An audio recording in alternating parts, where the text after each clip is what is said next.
1970年3月11日，地中海上空，一架埃及空军的图162侦察机正在美国海军航母战斗群周边巡航飞行，意图侦察美军航母的动向。一架正在空中警戒的 F4 鬼怪式战斗机奉命前往拦截。F4 在图16前后绕飞了几圈，展示了机腹下悬挂的空导弹，随后飞到图16的侧方，示意它离开飞行区域。大型轰炸机在先进战斗机面前本来就没多少反制的机会。在当时美军的主力 F4 面前，诞生于50年代初期，机上仅有几门23毫米自卫航炮的图16是完全不够看的，基本只有待宰的份儿。但双方距离已经这么近了，图16的飞行员就不这么想了，不仅没有做出离开的动作，反而压杆朝着 F4 挤了过去。好在 F4 作为战斗机比较灵活，加上飞行员闪避及时，才没有发生严重的碰撞，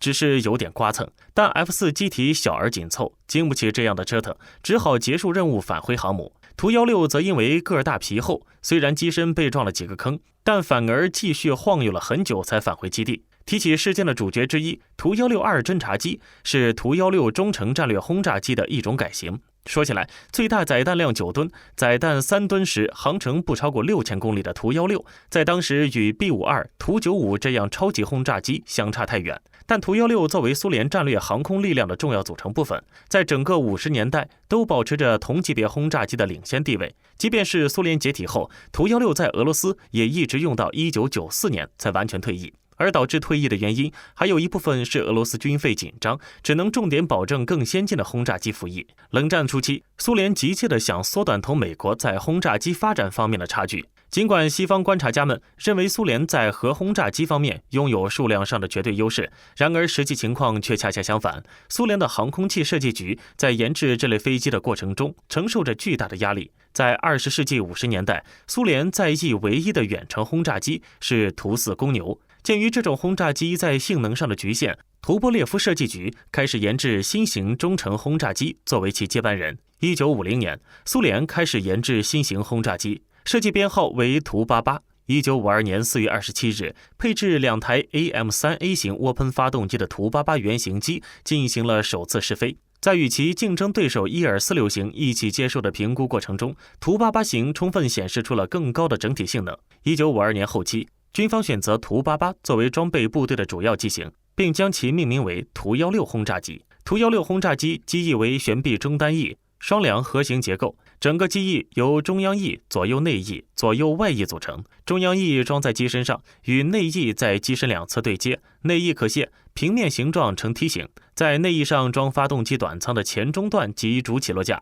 在后部的滑轨上装襟翼。外翼和内翼的构造相似，外翼翼尖可卸，后部内侧滑轨上装襟翼，外侧支架上装副翼。襟翼为后退开襟缝翼，最大偏转角35度，沿滑轨顺气流后退。副翼有内部长，并装有调整片。外翼前缘后掠角35度，内翼前缘后掠角45度。机翼相对厚度为 12.5%。机身为全金属半硬壳结构，椭圆形截面。机身由前气密座舱、前段、中段、后段和后气密座舱5个部分组成。前气密座舱包括以镁合金铸件为骨架的透明头部罩，各段对接面均为工艺分离面，前段及后段为油箱，中段为武器舱。正常情况下为6到7名成员，2个驾驶员并列坐在驾驶舱内。除 C 型及 D 型外，领航员的位置均在玻璃头罩内。座位的两侧及下部有防弹钢板，后机身的尾翼下有观察舱。成员从机身下面进入前后成员舱，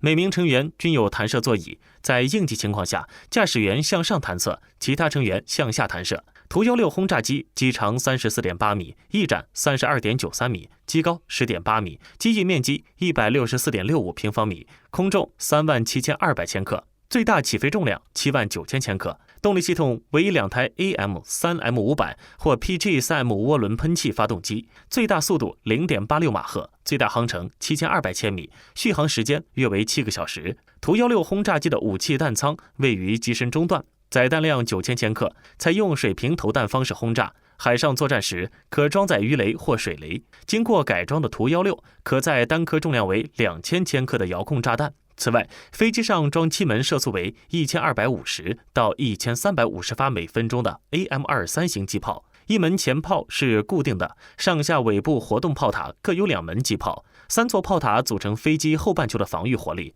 上炮塔还可对前半球的上部进行射击。图16装有雷达照相机，观察和拍摄轰炸雷达瞄准具荧光屏上的图像，还有几种照相机分别用于昼间照相以及检查投弹结果，昼间拍摄低空投弹结果和夜间照相。图16的侦察型可带6部照相机。此外，飞机上装有 OPB-11P 型光学瞄准具、PPP-4 型雷达瞄准具，搜索距离为140到180公里，跟踪距离70公里；或 PPP-6 型自动调频雷达瞄准具，搜索距离为150到200公里，跟踪距离70公里。K11 型空对地导弹制导雷达，发现和识别目标距离为70到200公里。图16的各型外形基本相同，只是设备不同或局部外形有些改变，共有12种改进型。图16A 型为基本型，带有核弹或常规自由落体炸弹，成员7名，玻璃雷达罩，头部下面有小型雷达罩，装备7门23毫米机炮。有些飞机用作空中加油机，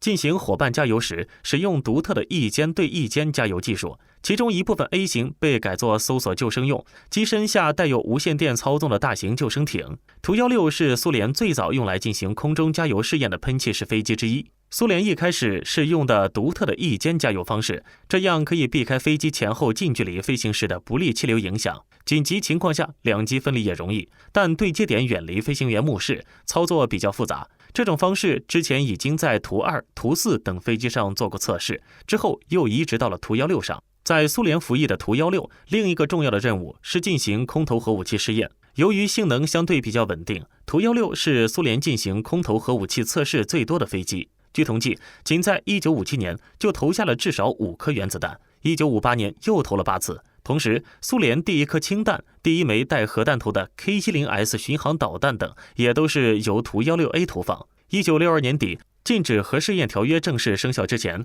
苏联的最后1颗原子弹的投放也是由图16完成的。还有一次，一架图16轰炸机带着未投放出去的核弹成功着陆，飞行员后来被授予苏联英雄的称号。苏联的图16主要应用是在阿富汗战争中，主要是使用500公斤的 FAB-500进行凌空轰炸，有时也使用了其他规格的炸弹。在战争的最后3个月，还使用了多达289枚9吨重的 FAB-9000炸弹。阿富汗的防空火力对图16的飞行高度而言没有太大的威胁，因而任务完成的相当完美。当时米亚4系列已被改装成加油机，图95则绝大部分已改为导弹载机，需要重新改装，所以图16是当时苏联空军唯一能够搭载 FAB-9000炸弹的飞机。这些重型炸弹主要用来压制位于洞穴中的圣战者的据点，因为这些据点是用石头挖空并用混凝土浇筑，普通规模的炸弹没有什么效果。但9吨重弹能掀起大量石块，把洞口彻底埋住，